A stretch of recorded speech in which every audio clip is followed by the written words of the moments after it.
Ladies and gentlemen, welcome to Divers Ready. My name's James. As always, so great to see all of your smiling faces. This is your first channel update, behind the scenes dive instructor Q&A for 2022. Let's be honest, doing a monthly channel update was ridiculous. It was just too much. So I'm just going to do these periodically when I've got a good group of questions that you guys have asked us using the hashtag AskDiversReady, and I'll just drop them willy-nilly, and you know, I can't tell you when the next one's actually going to come out, but hey, it's been 5 months, it's great to see you. So let's dive straight into it.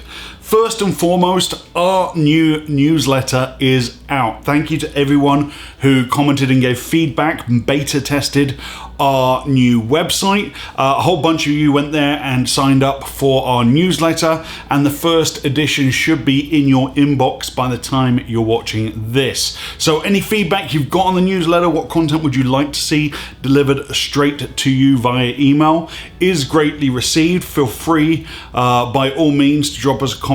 So I hope you enjoy getting that content on a more personal level, and also it's just a great way for us to keep you updated as we release trips. You're going to get that information straight into your inbox. For a start, the sardine run dates for 2023 have already been released, so they are in that first May newsletter.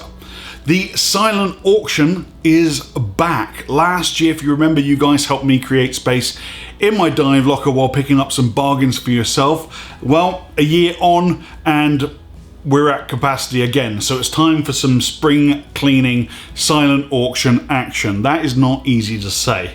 As with last year, I've set up a special email account, which I'll put down here. Have a look at the Google Docs Drive document that I'll put a link in the description below, which has the details of all the products, the RRP, and my minimum bid, and so on. Then all you've got to do is see something you like, email your bids to me together with your shipping details, buyer pays shipping, so keep that in mind when you bid. But there are some deals up there. There's some pretty good deals up there. You can bid as much as you like over the starting bid price. Highest bid at close of auction takes it. It's very, very simple. There's a bunch of rules at the bottom which you can read at your leisure. If I receive 2 bids for the same amount, for example, for the same item, whichever bid hits my inbox first is the winner.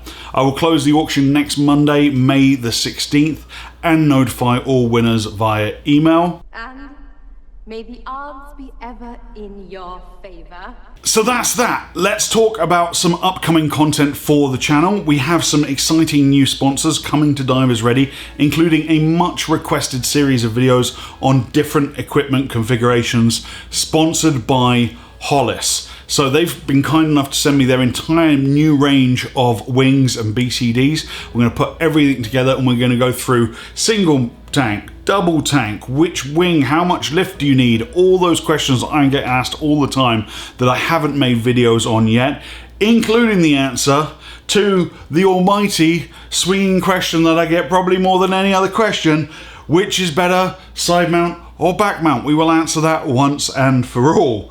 So you might actually get to see me dive some side mount, which is probably going to be pretty embarrassing, seeing as I haven't touched a rig in, I don't know, going on 7 years. So hopefully I don't look like a soup sandwich, but we'll figure it out.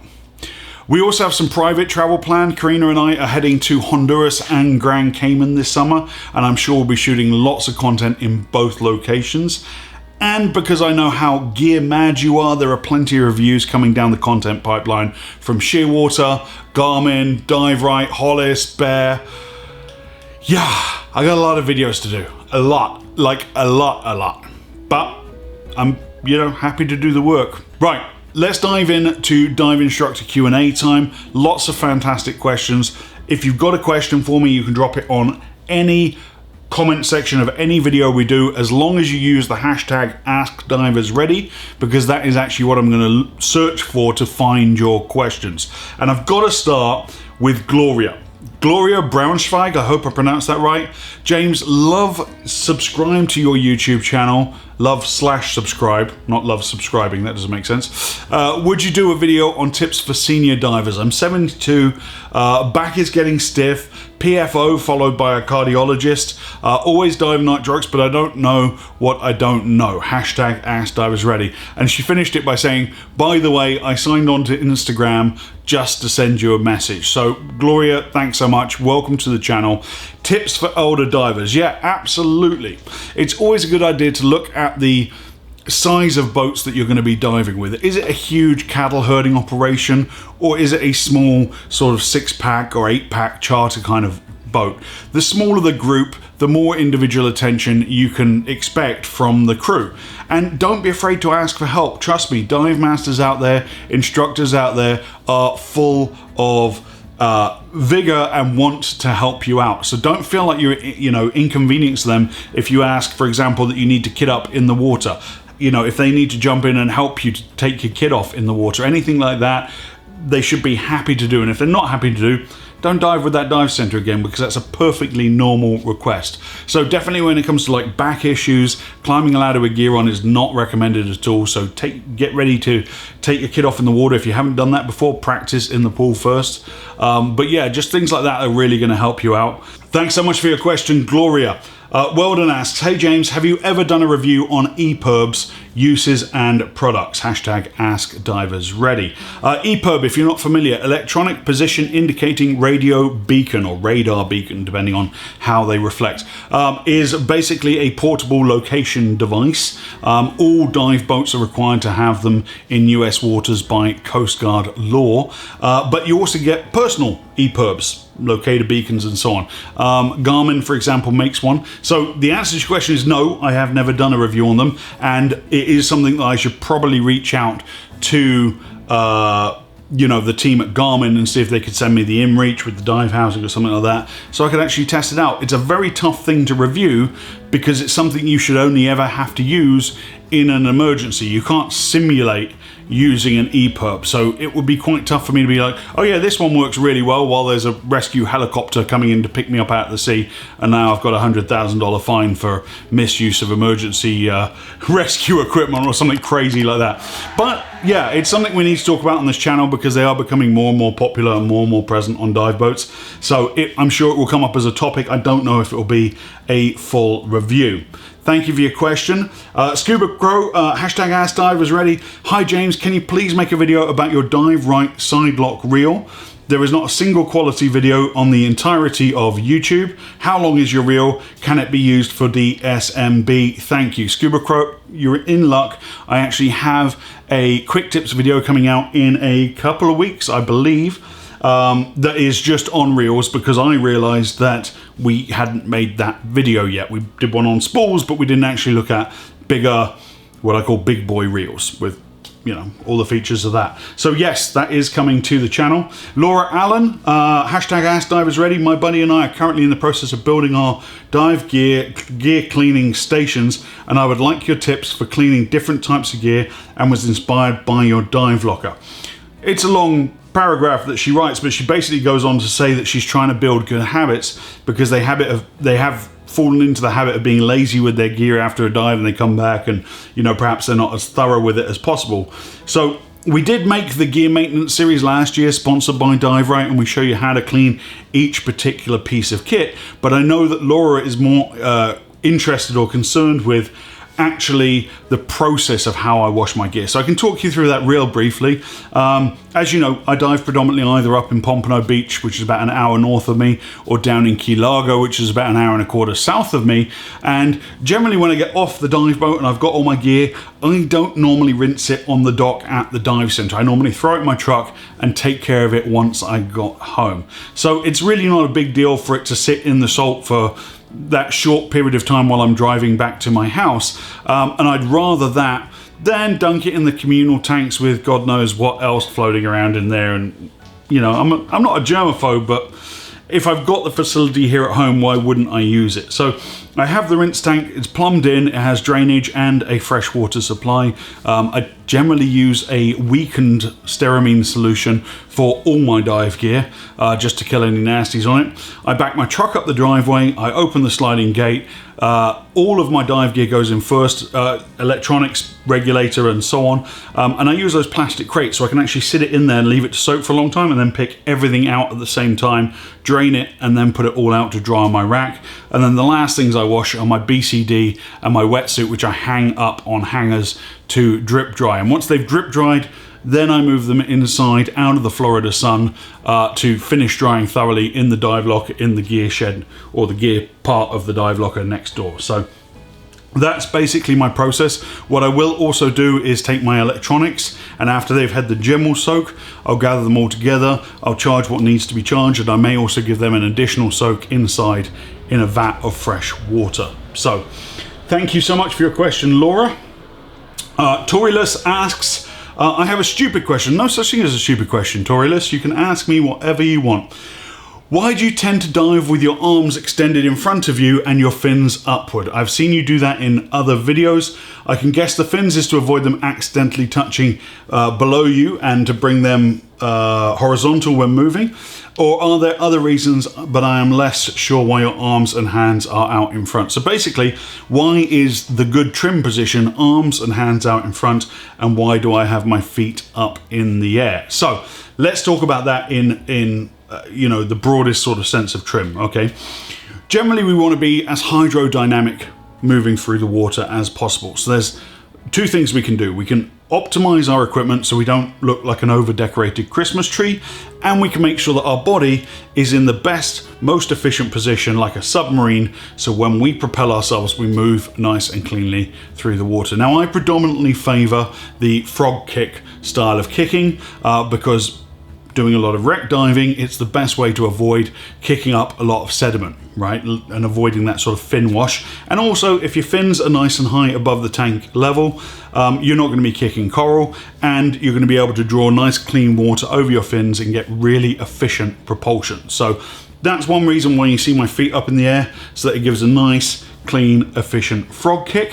Why do I have my hands out in front? Well, there's three reasons for that. Number one, it is going to help you with your trim because you're going to be offsetting the weight of your legs. It's going to move all your air spaces. Instead of them all being at one end of your body, it's now going to move them to the middle part of your body and help you balance horizontally nicely, so you're not in that chest position you see in, for example, the PADI logo, the SDI logo. It's terrible. That's not how you should really dive. Second reason you have your arms out in front is because you have tools that you're using, a light, a camera, a reel maybe, and your instruments are all here. So you can see your computers. If they throw up an alarm, they're in my line of sight, and I can, oh, what's that, you know, and so on. Also, if you're using an SMB or a reel, it's out here, it's not here or down here. You're not clipping off to yourself or anything like that. So there's no real reason to have your arms in close to you. The third reason is because it looks cool in photographs. There you go. So good trim, optimize the use of tools, looks cool in photographs. That's why we have our arms out in front of us. Excellent. Thank you so much for your question, Toryless. Daniel Ricardo asks, I see you are using dive right regs on this video. I don't know which video he's referring to. How do they compare to your usual Apex regs? I'm currently contemplating between purchasing an Apex D.S.D.O XTX50 set or a Dive Right XT set. Would love to hear your opinion on it. Hashtag Ask Divers Ready. My opinion is this. The Dive Right regs are probably the best value reg set you can get. I think the Apex breathe ever so slightly better in terms of the volume of gas that they're able to deliver and the work of breathing. But the Dive Right are right on the heels. They are absolutely excellent, and they're a lot cheaper. So in terms of value, I would go for the Dive Right. If you want to push the boat out and get the Lamborghini, Apex, right? I mean, Lamborghinis are great cars for one purpose only. The Dive Rights are proper workhorses. It's like having a pickup truck, you know, you can use it for multiple utilitarian uses. So that's how I would compare the two. I don't need a Lamborghini. I'm very happy with the Dive Right regs. Drew Bursey asks, at what price would you consider purchasing camera insurance? So this was a comment that came up on our Across the Ocean video about camera insurance. I just got my first camera, a TG6 and a video light, and I don't think it would be worth me paying for insurance. At that price point, you're probably right, Drew. You know, depending how much insurance you're ready to put down. But I would say that the insurance policy I have for my camera gear is structured just so that the more things I add to the policy, the higher my premium is. So you might want to check out and see if you want to insure the TG6 and a video light. But at the same time, you know, if it's a gear, you know, if you're financially comfortable enough to replace them yourself, should you have a flooding incident or you lose it, then, you know, probably it's not worth having the insurance for. But certainly for me, where it's sort of, you know, $20,000 of camera gear that I get in the water with, then the insurance makes total sense to me. So really, it's tough to answer. You know, it's down to your personal financial situation. But, you know, you should check out and actually price out an insurance policy anyway, would be my best advice. Thanks for your question, Drew. Danny Singletary asks, thanks for the info, James. Good video.